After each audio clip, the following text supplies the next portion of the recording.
uJudasi wabalomona ebona lokhu kwenzeka, uJesu engcotshwe eBhethani ngamafutha aligugu. uMariyamu waseBhethani wayemsula izinyawo, elungiselela ukumbelwa kwakhe.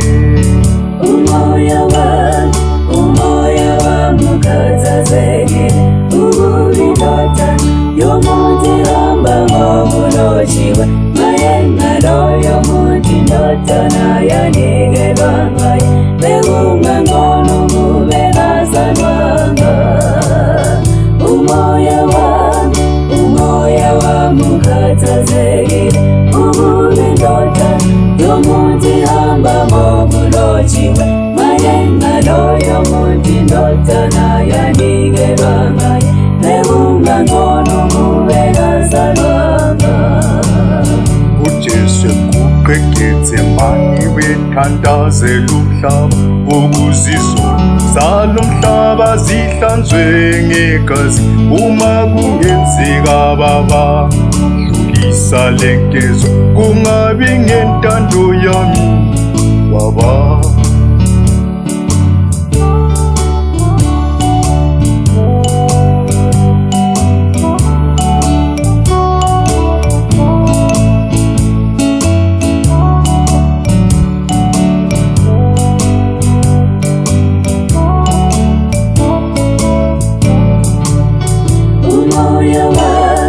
Umoya wami ukhathazekile ukulindoda yomuntu ihamba ngokulotshiwe, maye ngaloyo muntu indodana yanikelwa ngaye, bekungangcono kube kazalwanga.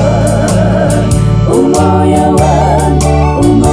wami ukhathazekile ukulindoda yomuntu ihamba ngokulotshiwe, maye ngaloyo muntu indodana yanikelwa ngaye, bekungangcono kube kazalwanga. Bamsusa entabeni yemiqulu bamusa kuSifasi, uPetro wamphika kathathu lingakakhali iqhude. Bona bamshaya bemkhafulela, bethi uJesu akabethelwe.